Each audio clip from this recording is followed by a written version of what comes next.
on pourrait écrire quoi. Et voilà. Je vais pas vous montrer plus que ça parce que c'est vraiment... Ça frise la confidentialité comme on dit. Et alors, il y a un autre. Le voici. Voilà. Ça aussi, j'avais imaginé un système de touches qu'on pourrait utiliser dans un clavier. Alors, on va reculer un petit peu pour que vous ayez une idée. Voilà. Donc, dans un futur proche, si on fait cet effort, hein, d'abord de s'unir, hein, nous les Africains, et puis d'opter pour une écriture. Hein. Là, on nous a une écriture vraiment qui nous est donnée, tombée du ciel, là, comme ça. Hein. Une écriture qui est très puissante en termes de beaucoup de choses, hein, scientifiques comme informatique. Il suffit juste de trouver la façon de l'incorporer dans l'informatique. Si on fait cet effort, qu'on travaille dur, ben, on aura accès à toutes ces choses, on pourra faire de grandes choses. Hein, comme vous voyez, j'ai conçu déjà des maquettes de clavier, hein, de téléphone, etc. Donc, il suffit de travailler, quoi. Hein. Alors, bien sûr, tout seul, ça va être dur de le faire. Mais voilà, si on est plusieurs à le faire, là, tout est possible. C'est pour ça que j'espère qu'il y a un grand nombre qui regarde les vidéos, quoi. Hein. Donc voilà, et surtout qu'il y ait l'envie, la volonté, d'abord de faire quelque chose pour le territoire africain.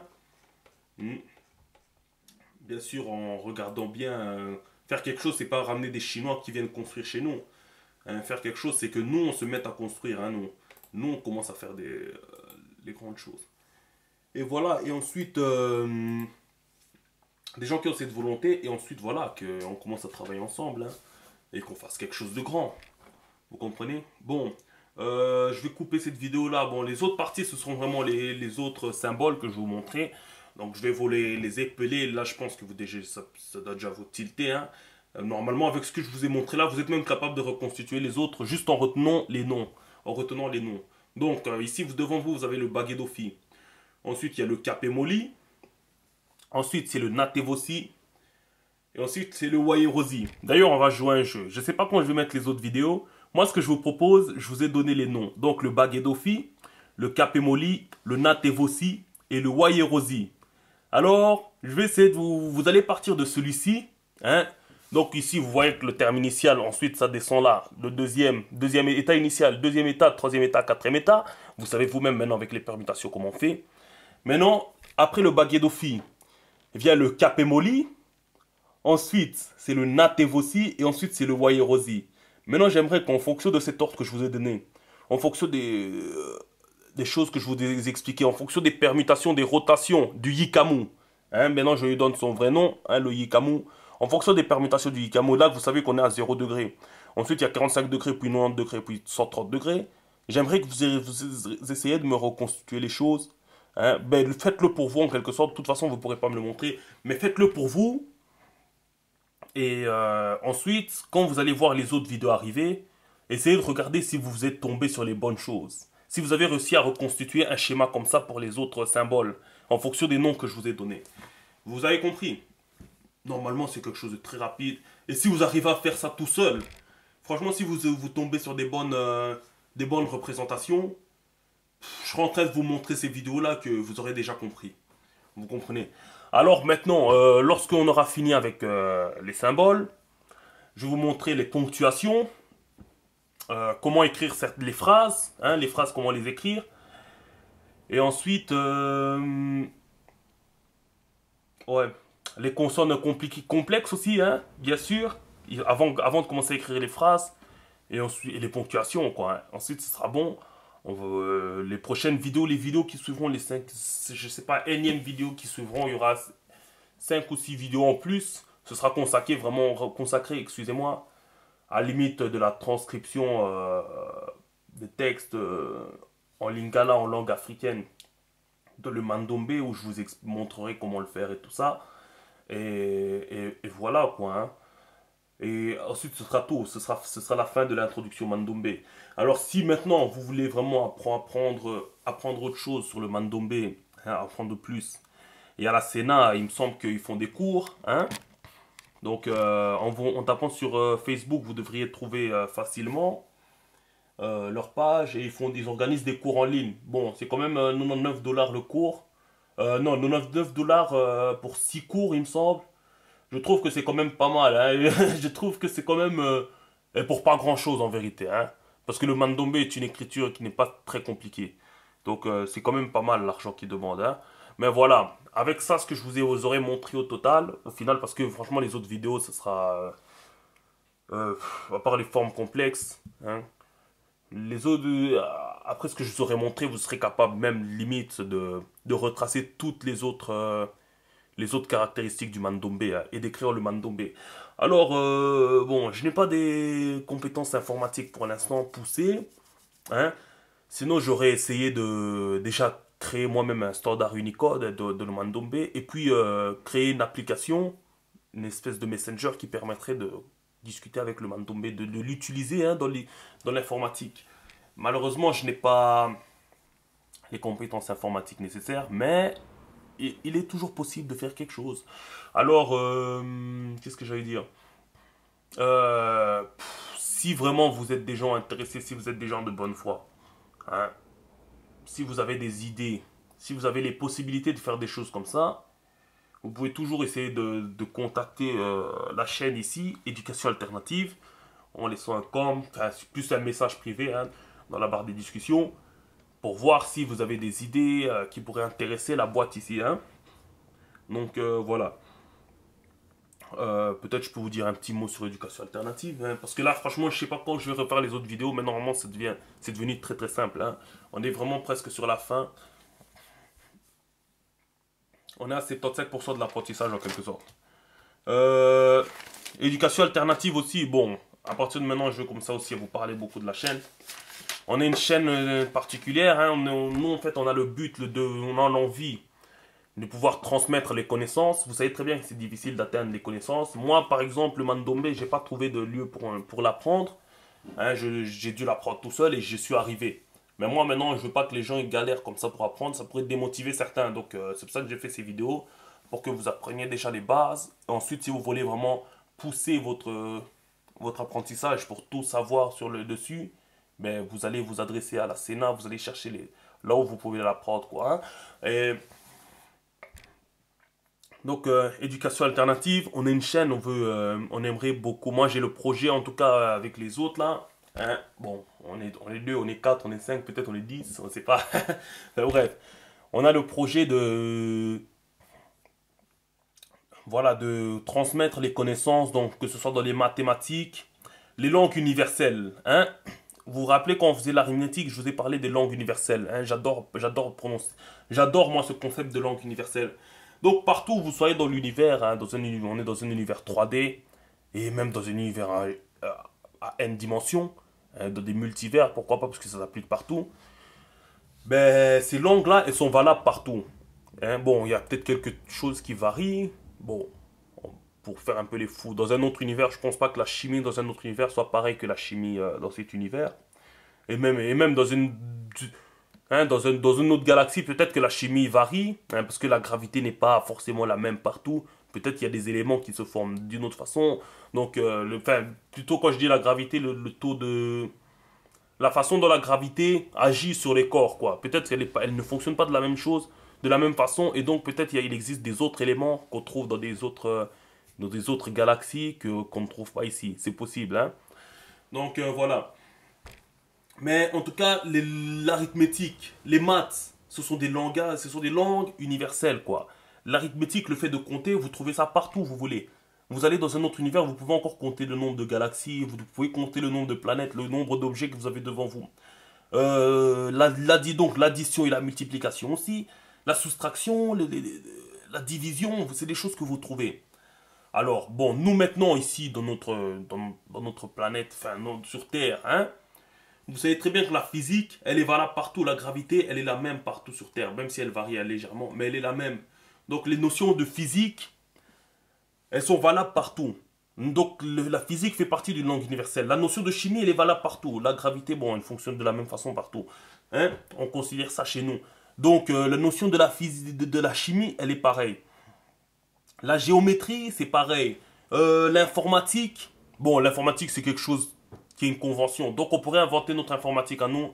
C'est pas très pareil, mais la façon dont les ordinateurs fonctionnent pour l'instant, bon, je rappelle que nous, on n'a pas encore commencé à fabriquer les composants, on n'a pas encore fabriqué de processeurs ou quoi que ce soit, nous autres Africains.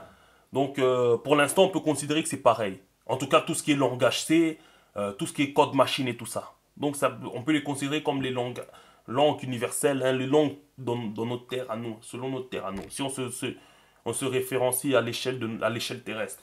Hein. Donc voilà, les mathématiques, la géométrie, quand je dis mathématiques, analyse, géométrie, algèbre, trigonométrie, la physique, la chimie, l'électricité, donc physique, quand je dis physique, c'est l'entièreté de la physique, physique quantique, bon, l'électricité compris dedans, la chimie, toute forme de chimie, la biologie, les animaux ils ne changent pas, bon, ils varient selon les endroits où ils se trouvent, ils évoluent un petit peu, mais ils ne changent pas forcément, hein. Un oiseau, ça reste un oiseau, vous voyez ce que je veux dire? Toutes ces choses-là, c'est des choses qu'on appelle le langage universel. Donc, je sais qu'il y en a parmi vous qui étudient en Europe, qui étudient en Chine, peut-être, c'est possible, ça dépend du nombre de vues. Là, ce sera sûr qu'on peut en trouver, qui sont un peu partout à travers le monde. Vous faites des études, des hautes études. Alors, éducation alternative, c'est quoi justement? Il y a des gens qui sont des fois en difficulté, il y a des gens qui ont besoin d'apprendre. Et puis dans le continent africain, il y a des gens qui ont besoin d'apprendre, qui ont peut-être accès à Internet, mais qui n'ont pas forcément accès à l'école. Hein, ça existe, je suis sûr que ça existe, parce qu'Internet prend une grosse place, l'air de rien, dans nos mondes. Et puis tout le monde commence à avoir des téléphones, des smartphones, etc. Donc ils ont accès à des plateformes comme YouTube. Donc, nous, éducation alternative, c'est qu'on propose, c'est voilà, de donner une forme de petite éducation, hein, de donner des cours aux gens pour qu'ils puissent apprendre des choses comme les mathématiques, comme la multiplication pour les enfants, hein, et puis des choses un peu plus complexes comme la dérivation, hein, des intégrales et tout ça, dans les maths en tout cas, dans l'électricité, donc l'électricité statique, la cinétique, hein, le magnétisme, tous les langages universels, tout ce qui comprend la science en tout cas. Hein, même la science des fusées par exemple, la balistique, et des tas de choses comme ça. Et nous, éducation alternative, c'est ce qu'on aimerait faire, c'est donner accès à ces cours-là. Mais comme, bon, on a une façon particulière de le faire, j'expliquerai dans une autre vidéo. Mais en tout cas, c'est ça notre idée. Donc, si vous avez aimé vraiment ce tutoriel, excusez-moi, ce tutoriel-ci, j'aimerais que vous vous abonniez à la page et aussi que vous incitiez certaines personnes à venir jeter un coup d'œil sur la page parce qu'on est en train de faire des mises à jour, on espère arriver à quelque chose de bien. Donc j'aimerais vraiment que vous fassiez cet effort-là parce que c'est quelque chose qui peut vous aider vous et c'est quelque chose qui peut aider des proches à vous. Et c'est même quelque chose qui peut vous permettre d'aider d'autres personnes. Et surtout, comme on vise le peuple africain, voilà, ça va aider toute la communauté africaine, c'est ce genre de choses, quoi. Et moi, c'est vraiment ça mon but. En tout cas, pour moi, j'aimerais voir ça comme ça. Maintenant, nous, on est là, on se référencie à un petit groupe, mais si ça peut grandir, c'est magnifique. Et si ça peut contribuer au développement de l'Afrique, c'est magnifique. Et c'est comme ça que l'éducation alternative a vu le jour. Hein? Donc, maintenant, on va passer à une certaine étape. Là, pour l'instant, moi, comme j'avais les possibilités, je me suis servi de la chaîne. Donc, j'ai décidé de faire mon tutoriel sur cette chaîne-ci. Hein, j'ai décidé voilà, de faire en sorte que ce soit sur cette chaîne que, voilà, que le tutoriel se passe. Hein, donc, j'aurais pu faire ça sur ma chaîne personnelle, ma chaîne privée. Mais j'ai décidé de le faire là parce que je trouve que c'est quand même quelque chose qui est important. Avoir qu'on ait une écriture. Et le Mandombe me semble être vraiment une écriture efficace. Et pour l'instant, la meilleure quand même, hein, l'écriture la plus complète en quelque sorte qu'on ait dans les écritures africaines. Et je pense qu'elle mérite vraiment sa place comme écriture qu'on utiliserait dans toute l'Afrique. Hein, donc voilà, c'est pour ça que je me suis dit que ça peut faire partie des choses qu'on devrait apprendre. Hein, que nous, les Africains, on devrait apprendre. Ensuite, après les langues universelles, bon, vous savez très bien qu'un nombre d'afro-descendants, donc les Africains, les enfants issus de parents africains qui vivent ici en Europe, qui croient qu'ils sont plus très africains alors qu'ils le sont à 100%. Mais vous savez qu'il y en a beaucoup qui ne parlent pas les langues natales. C'est un des projets aussi que moi j'aimerais mettre sur la chaîne. C'est que on puisse enseigner certaines langues africaines. Les langues les plus prisées. Moi par exemple je parle le lingala. Bon, le lingala c'est une langue quand même assez facile à apprendre, il faut dire la vérité. Beaucoup de lacunes dans cette langue parce qu'on utilise beaucoup de mots français alors que cette langue à la base est une langue très très riche. Hein. Donc, bon, du coup, comme il y a beaucoup de mots qui ont été repris du français, c'est des mots que on pourrait supprimer. Une fois qu'on supprime, ça laisse un vocabulaire très pauvre, hein. Mais comme c'est un vocabulaire, bon, il n'y a pas beaucoup de mots, justement, à connaître vraiment. Et la plupart des mots, c'est des mots, des mots outils qu'on utilise, hein. Nazali, Ozali, hein. Nayebi, Nayebite, Komo, Nayonini. Vous voyez, des choses comme ça. C'est des mots qui sont répétitifs, donc qui sont faciles à apprendre et qu'il n'y en a pas beaucoup. Ben, je pense que si un jour l'Afrique devait se mettre à parler une seule langue, le Lingala pourrait être candidat, hein. Bien sûr, en le complétant avec des autres mots issus de d'autres langues africaines. Vous savez très bien que le français est issu du latin, mais qu'on a des mots anglo-saxons, hein, et que l'anglais a des mots aussi en français, déjà vu, hein, ça vient du déjà vu. Vous voyez, et c'est comme ça. Ben, nous aussi, on pourrait faire la même chose pour notre langue qu'on choisirait dans toute l'Afrique, hein, surtout si l'Afrique a le souhait de s'unir un jour, ben, il faudrait une écriture, il faudrait une langue, hein. Et cette écriture, elle convient parfaitement. Ben non, il y en a d'autres peut-être qui sont meilleurs, je ne sais pas. S'il y en a, peut-être donnez-moi des commentaires, j'aimerais bien les voir. Et puis,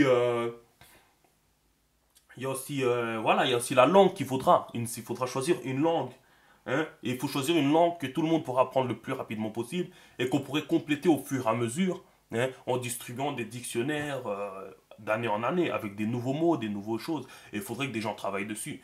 Donc voilà, il y a du travail. Et pourquoi il faut que l'Afrique ait sa langue, il faut que l'Afrique ait son écriture? Ben parce que c'est une forme de souveraineté et puis ça permet quoi? Ça permet de retirer beaucoup de parasites, hein. Alors les gens qui veulent venir faire n'importe quoi en Afrique, avant de faire n'importe quoi, ils seront obligés d'apprendre la langue et d'apprendre l'écriture. Ça va leur faire chier, ça va vraiment leur faire chier. Que s'ils viennent et que tout le monde parle déjà français, hein, ou allemand ou anglais, ben ils ont qu'à ouvrir la porte, ils ont les clés, ils ont qu'à ouvrir la porte, hein. Je vous rappelle quand même qu'un diplomate blanc est plus libre de circuler dans l'Afrique que l'homme le plus riche d'Afrique, hein, qui est un noir. Et c'est lui qui a dit cette phrase-là, hein, et vous pouvez la